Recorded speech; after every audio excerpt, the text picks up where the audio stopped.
Welcome to my channel. I'm a financial analyst. I do videos on side hustles, passive income, entrepreneurship, and all things money. Thank you for clicking on this video. If you are a new subscriber, thank you for subscribing. Today, we are going to talk all about digital products.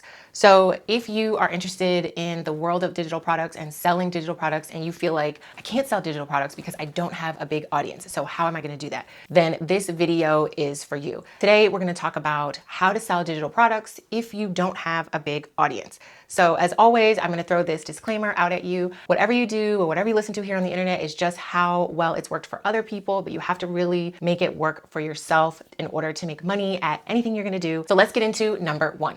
Number one is to partner with somebody who already has a sizable audience. Say, for example, you feel like, okay, I don't have a social media audience, but I do know how to make templates and workbooks and spreadsheets and all of these things. Target a small business owner. For example, a small business coach has a social media. Maybe she only has 50,000 followers. What you could do is contact her. So you could say, I created this Notion template for cleaning businesses, and I noticed that you're a coach for cleaning businesses. So what do you say, partnering with me, I'll give you a 50-50 split, and you can promote my templates to your audience. So this is a win-win situation, because if the templates are good that you present to her, she can say, I'm making 50% off of this, and I didn't even create these. All I have to do is invite my audience to purchase these so that they get even more value. So you can create Notion templates, Canva templates, you can create a bookkeeping template for businesses, you can create a cleaning business checklist or a business planner. There's so many different digital products that you can create to target the audience of the person that you just reached out to. So one sale might just be $10 or $20, but you have a bigger social media following from the person that you're inviting to promote it with you.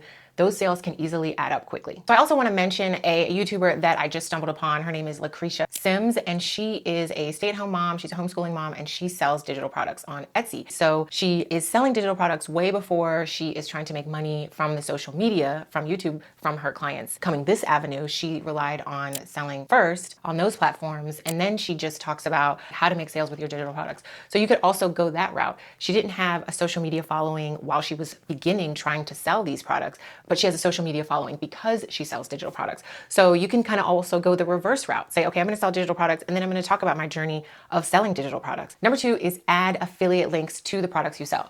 Say, for example, you are making an ebook and you're selling that digital product, the ebook, but you can also inside of the ebook put your affiliate links for different things that add value to the person who just purchased your ebook.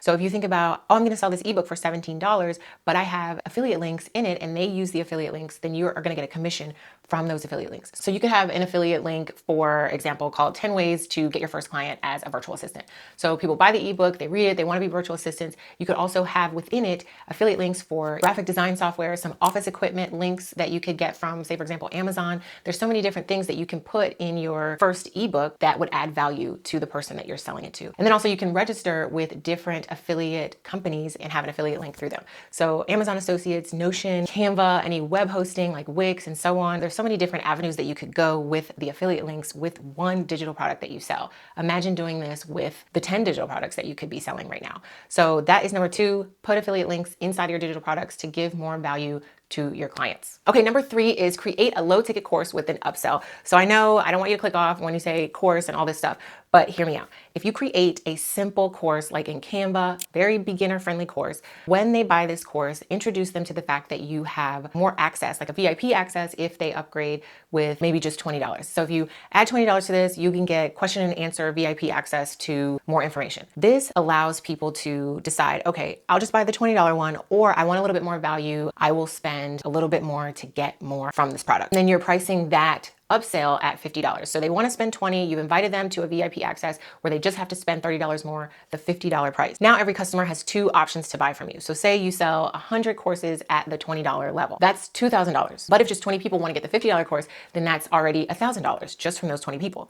So now you've turned this simple, beginner-friendly digital course into a sales funnel that allows people to understand they can get more value by buying the upselled course. So for somebody who's selling digital products, you have to realize you're not doing this in a retail store. People can buy your product and find your website overnight. So make a good digital product and a upsell to that digital product. And you can use step one, meaning you can use somebody with a bigger audience to help you promote both of these courses. And you're going to use step two, which is having the affiliate links associated with your product in there so that you can establish and earn some commission. I hope that this video helped you guys out and gave you like a framework and an understanding that just because you don't have a big audience does not mean that you cannot sell digital products. If you feel like this video gave you some value, go ahead and help me out by clicking the like button and share this video with somebody that you know that is interested in digital products, that's interested in working and making money from home. And I will see you next week. Bye.